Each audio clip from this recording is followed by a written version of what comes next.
Friday, Bishop on Air, back at it, live with you each and every weekday, where you can like, subscribe, follow along, check out clips of the show, where we try to update you as best we can what's going on in Illinois state government. Of course, we've been tracking a lot of the gun ban litigation after January 2023. Governor J.B. Pritzker signed a gun ban.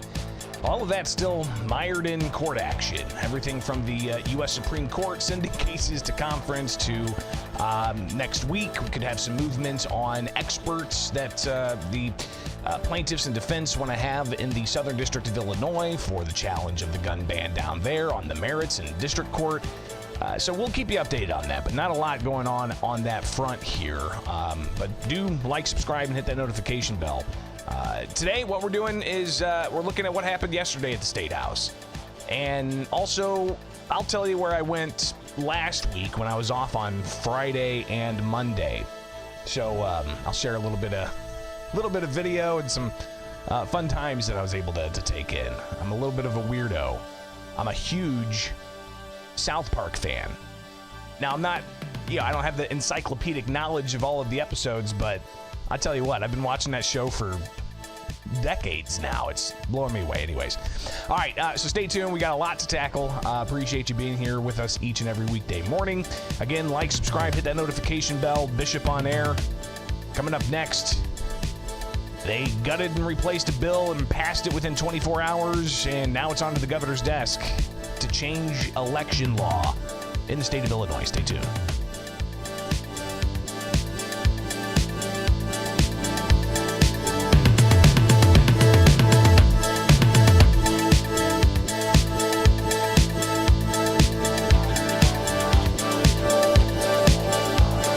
In less than 24 hours, the Illinois State House passed a bill that changes election law. Republicans say it subverts democracy and is a slap in the face of Illinois voters. And the governor, he's indicating that he'll sign it. So what's going on here? Welcome back, Bishop on Air. I'm Greg Bishop. My full-time gig, be sure to check out the Center Square, where we cover everything you need to know of what's going on at the Illinois State House. All right, thecentersquare.com. And just some of the headlines you'll see. Corrections director grilled over prison safety and closures. A year after a guilty verdict, there's no sentence in sight for the ComEd leaders. You've also got the Chicago Bears continuing their meeting with the Pritzker administration and legislators about what's going on with the proposal for a nearly $5 billion stadium, and so much more. So go check out thecentersquare.com, and also be sure to donate. All right, it's a nonprofit newswire service, so I keep my full-time gig if you guys help donate there, and that keeps us on the ground in Springfield to watch what's going on at the State House. So go check it out. Also, don't forget, Fridays, we have a weekly review of what's going on. It's called Illinois in Focus. So check that out. And that comes out about 9 o'clock on Friday mornings. But at the State House this week, they had committee deadlines to get Senate bills out of House committees. And in the Senate, they had House bills they had to get out of Senate committees. So the Senate, they have canceled session for today. I believe they are, moving some deadlines around. They're back on Tuesday. The House is in session today. But earlier this week, the House, they took a Senate bill that had already passed the Senate, and it was in the House. The House amended that Senate bill. The Senate bill dealt with child welfare services, the Department of Children and Family Services, but with an amendment, they brought it out on Wednesday, had a committee hearing, not in an elections committee, but in an executive committee. But the bill dealt with elections, and they passed the amendment out of committee. They gutted and replaced the DCFS bill with a bill about elections. They then brought it up in the House hours later. Republicans protested, voted present, and walked off the floor, held a news conference, and talked about how this omnibus bill, a bill that contains a whole bunch of things, meaning omnibus, it dealt with 3 non-binding resolutions. One deals with questions about property taxes. One deals about questions of reproductive access. Another deals with protecting election workers. 3 non-binding resolutions that would go in front of statewide voters in November. Some say that that's a measure that Democrats want to try to bring people out to the polls. But there's something else going on with this election omnibus bill that has people scratching their head. And we'll hear some of the comments from the Senate after yesterday's action. But in the House Wednesday, they passed this hours after gutting and replacing the bill. From all accounts, this kind of came out of nowhere. Hadn't seen any conversations of these things in the House Elections and Ethics Committee. They've been focused on, other issues. And then you have the side issue of bringing about ranked choice voting, which we've talked about.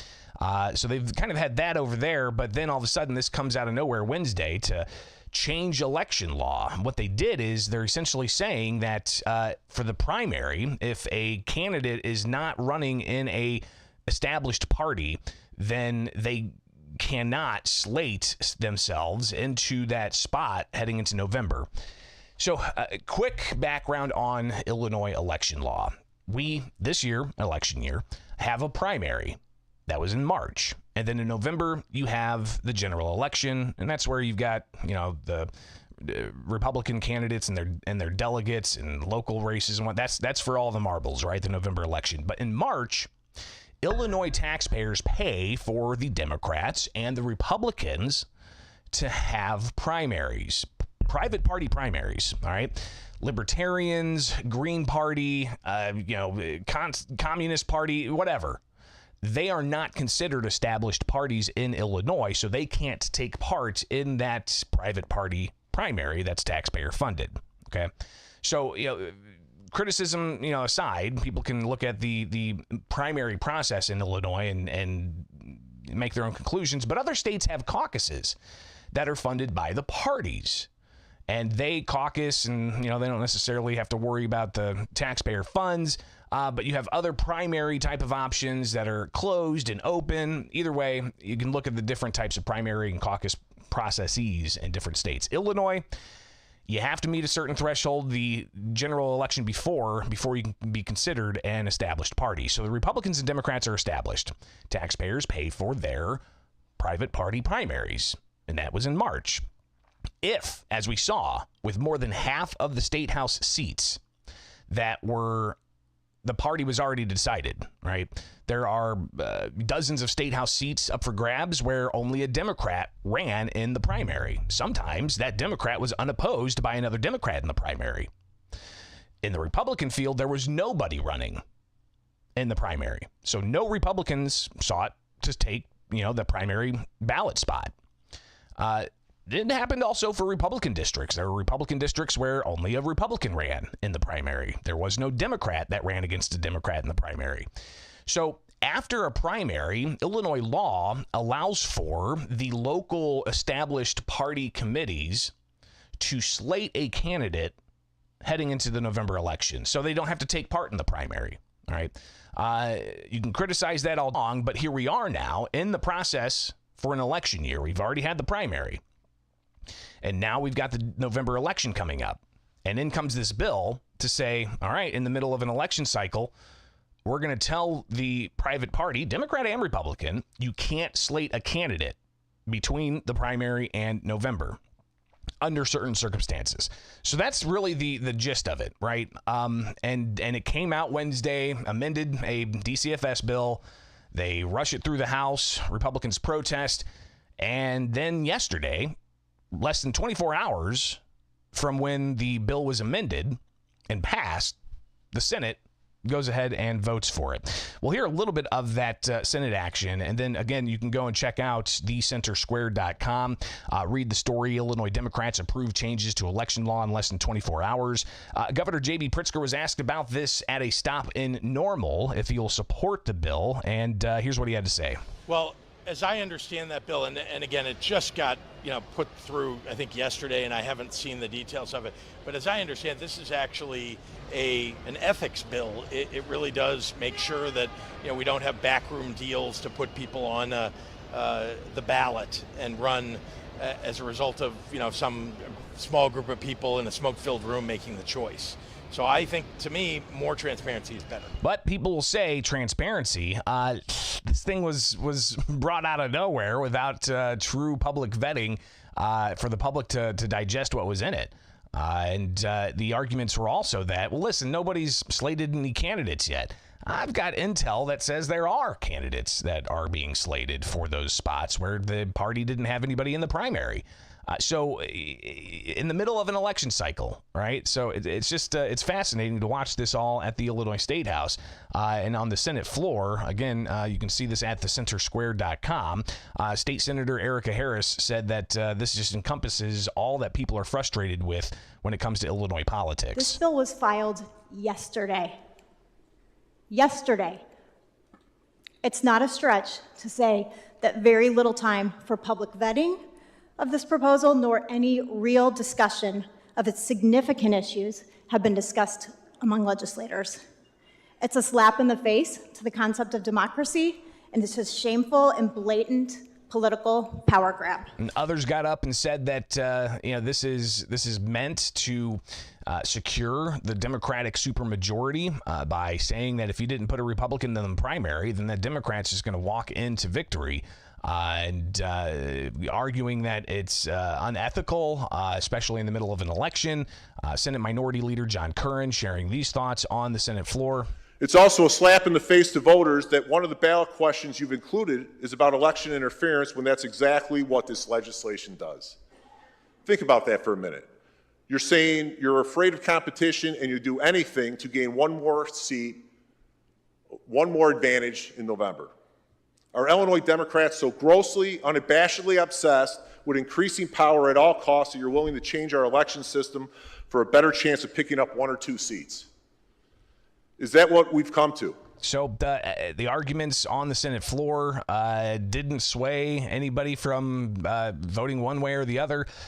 Republicans voted present. Senate President Don Harmon, who sponsored the amendment to the Senate bill that passed the House and now is back on the Senate for concurrence, before passing it, he said, listen, this is the best way to go, according to Democrats. What we have here before us is an opportunity to end a corrosive practice where strategically people avoid primaries to see what the lay of the land is and then pick the candidate best suited for November after the primary has been settled on the other side. It's not would I do it this way at this time if left to my druthers? No, but this is an opportunity to end a practice that has been abused. And I want to emphasize, we're not taking this away from Republicans, we're taking this away from everybody. We Democrats won't be able to slate candidates for the Senate in any districts where your members are running unopposed. So the Democrats and Republicans, if the governor signs this bill, which he's indicated he is in favor of it, again, we can go back to the comments he made yesterday about this bill. Well, as I understand that bill, and again, it just got put through, I think, yesterday, and I haven't seen the details of it. But as I understand, this is actually an ethics bill. It really does make sure that we don't have backroom deals to put people on the ballot and run as a result of some small group of people in a smoke-filled room making the choice. So I think, to me, more transparency is better. So the governor indicating that he may sign this thing.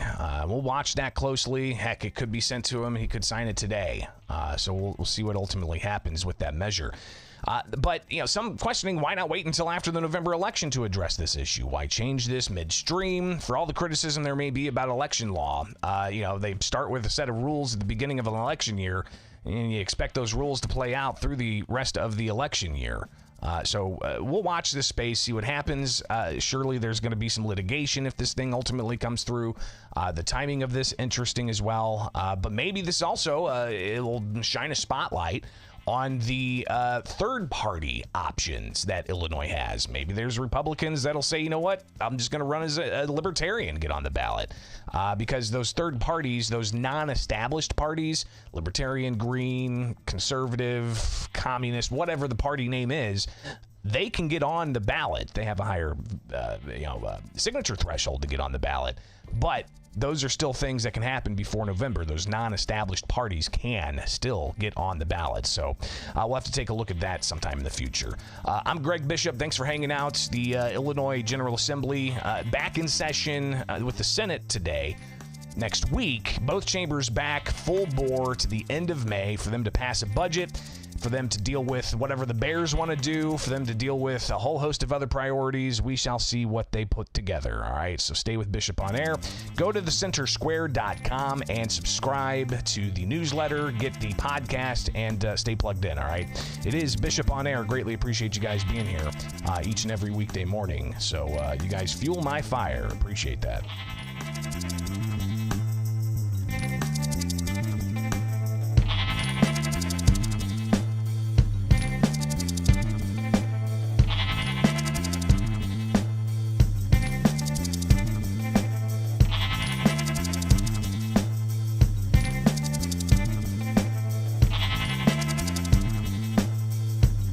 Last week, I took off Friday and Monday. The wife and I flew out to Denver to go hang out with a couple of friends to enjoy a restaurant called Casa Bonita. That's right. I flew all the way to Denver just to go to Casa Bonita. What are you going to do, right?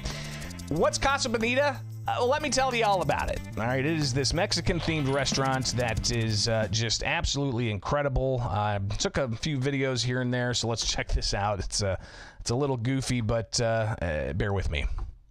All right, got this snow globe. It's great. All right, so what's Casa Bonita? Casa Bonita is a decades-old Mexican restaurant, but it's considered like the Disneyland of Mexican restaurants. And it was going to go into bankruptcy during the COVID era. And Matt Stone and Trey Parker from South Park ended up buying Casa Bonita. The food was all right. You don't go there for the food.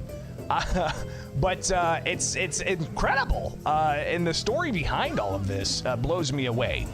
So, it's a huge facility on a strip mall. They have stage, actual divers.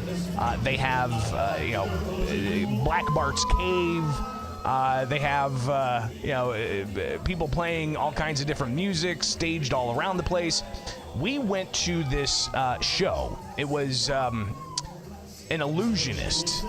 And I gotta say, that was actually the highlight, in my opinion, because the performer just did an incredible job. She, had a mask on, and the mask was all part of the thing. She removed part of it and brought up a couple of people to take part in some tricks, and just the music, the atmosphere, the way they set it up, incredible.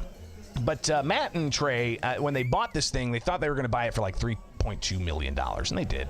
There was a nonprofit that was trying to buy it for $3.5, but everybody, I think, after looking at the various costs associated with this, it ended up ballooning significantly. Even Matt and Trey, they had court documents that showed it's costing tens of millions of dollars just to clean it up, to refurbish and get it back to its original state.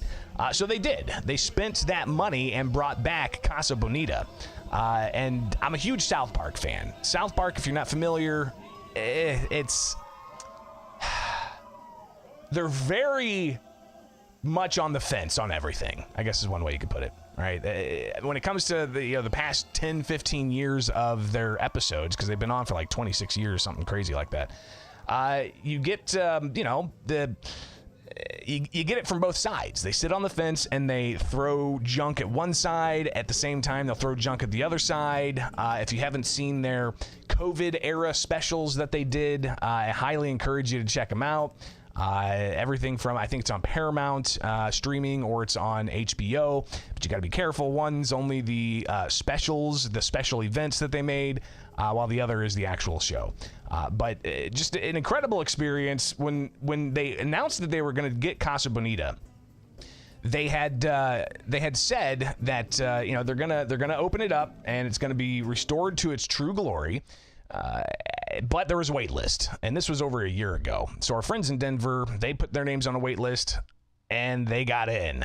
So they called us up and said, hey, if you can get here before the end of April, we'll go to Casa Bonita. And this is also, a year or so after we had gone to Denver previously to go check out the South Park 25th anniversary concert, where Primus and Ween performed with South Park. It was bizarre, but definitely a good time. And actually, you can watch that on YouTube somewhere if you just search South Park 25th anniversary concert. Not for small kids. All right, so just caution. There's a lot of coarse language, but it was a unique concert experience. I love going to concerts. The South Park 25th anniversary concert last year was a unique experience. So we knew Casa Bonita was coming, and we're like, we got to come back whenever it opens. Got the invite, went back. The food was not bad, but you don't go there for the food. You go there for the experience of really just taking it all in. The music was fantastic, and yes, they have the occasional South Park Easter egg, so that was neat. But we also, while we were in Denver, we flew in.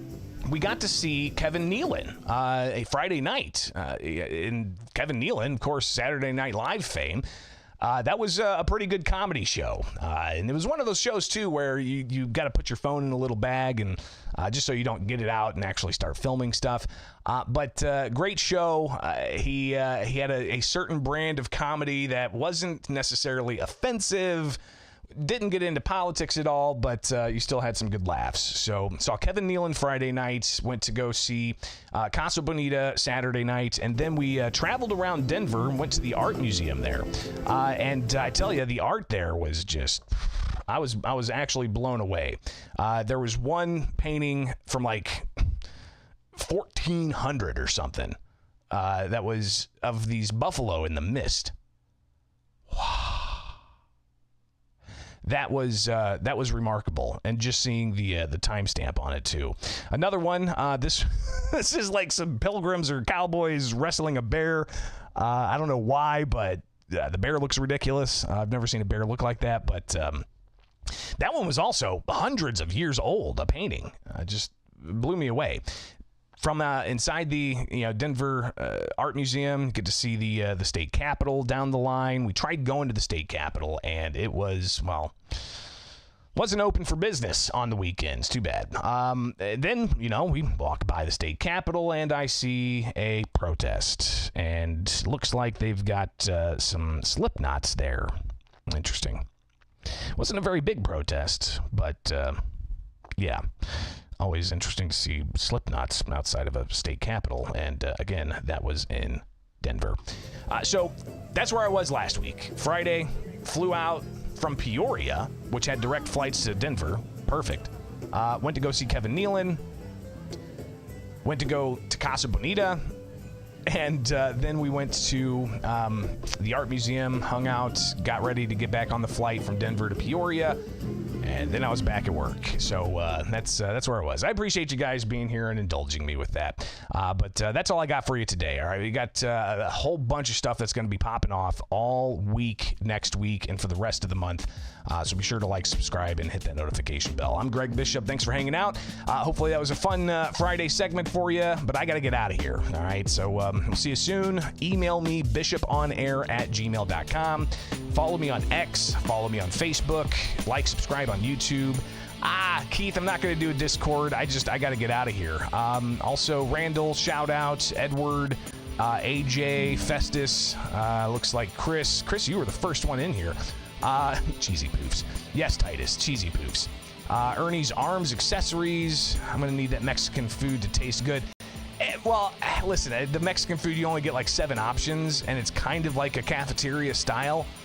Previously, Casa Bonita's food was poorly rated. This was decent.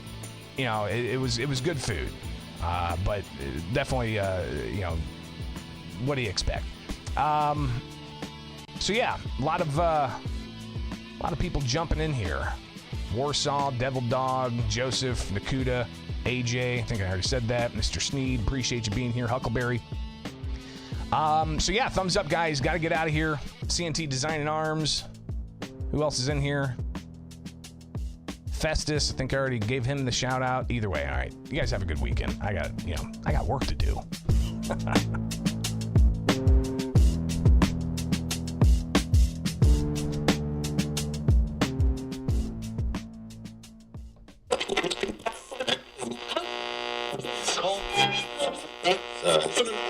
Democrat.